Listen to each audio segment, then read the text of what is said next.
আপনি কি কখনো ভেবেছেন হাজার হাজার কিলোমিটার দীর্ঘ একটি প্রাচীর কেন বানানো হয়েছিল? কাদের হাত থেকে বাঁচতে চেয়েছিল প্রাচীন চীন?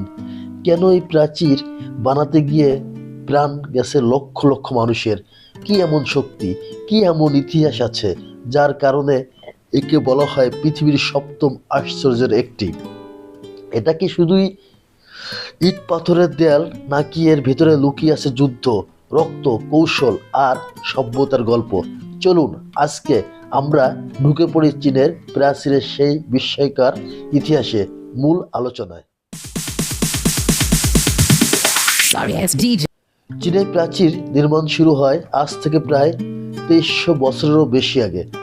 খ্রিস্টপূর্ব সপ্তম শতাব্দীর দিকে চীনের বিভিন্ন রাজ্য আলাদাভাবে নিজেদের সীমান্ত রক্ষার জন্য দেয়াল নির্মাণ শুরু করেছিল। তবে চীনের প্রাচীন যেভাবে আজ আমরা জানি তার ভিত্তি গড়ে ওঠে খ্রিস্টপূর্ব 221 সালে, যখন সম্রাট কিন শি হুয়াং প্রথমবারের মতো পুরো চীনকে একত্রিত করেন।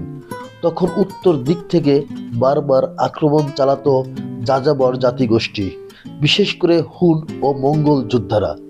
সেই আক্রমণ ঠেকাতেই এই বিশাল প্রাচীর নির্মাণের সিদ্ধান্ত নেওয়া হয়।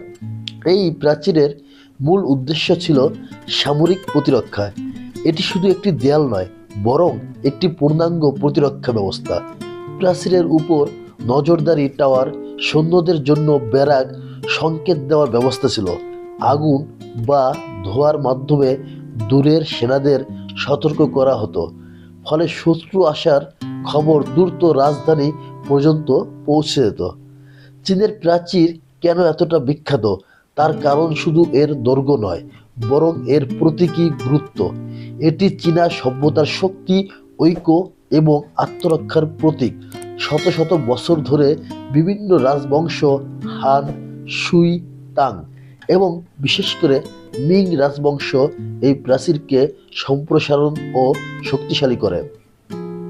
মিং আমলেই প্রাচীরটি পাথর ও ইট দিয়ে সবচেয়ে মজবুতভাবে নির্মিত হয়, যা আজও অনেক অংশে টিকে আছে। এটি প্রাচীর বানানো ছিল ভয়াবহ কঠিন একটি কাজ।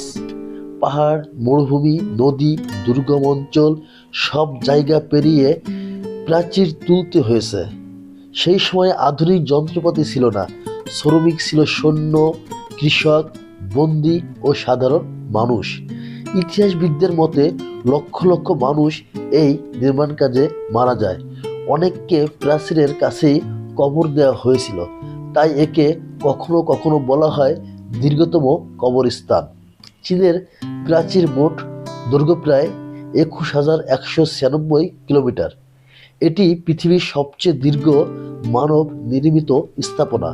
যদিও একটি প্রচলিত ভুল ধারণা আছে যে এটি চাঁদ থেকে দেখা যায়, বাস্তবে তা পুরোপুরি সত্য নয়। তবে এর বিশালতা ও বিস্তার মানব ইতিহাসে অতুলনীয়। এই প্রাচীর কি উপকার করেছিল? এটি শতভাগ আক্রমণ ঠেকাতে না পারলেও বহুবার শত্রুর গতি কমিয়েছে, চীনের ভেতরের অঞ্চলে আক্রমণ কঠিন করে তুলেছে এবং সামরিক কৌশলের দিক থেকেই বিশাল ভূমিকা রেখেছে। এর চেয়েও বড় কথা, এটি চীনা জাতির মানসিক শক্তি ও ঐতিহাসিক পরিচয়ের অংশ হয়ে উঠেছে।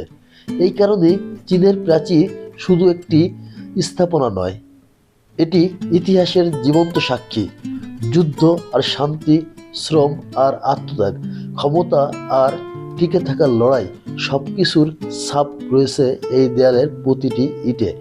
আর এই ঐতিহাসিক গুরুত্বের কারণেই একে পৃথিবীর সপ্তম আশ্চর্যের একটি হিসেবে স্বীকৃত দেওয়া হয়। ইতিহাসের এমন আরও বিস্ময়কর গল্প জানতে চাইলে এখনই আমাদের চ্যানেলটি সাবস্ক্রাইব করুন। ভিডিওটি ভালো লাগলে একটি লাইক দিন আর আপনার মতামত কমেন্টে লিখে জানান। আপনি আর কোনো ঐতিহাসিক বিষয় নিয়ে ভিডিওটি দেখতে চান সেটাও জানাতে ভুলবেন না। আবারও দেখা হবে নতুন কোনো ইতিহাসের গল্প নিয়ে। ততক্ষণ পর্যন্ত ভালো থাকুন। আল্লাহ হাফেজ।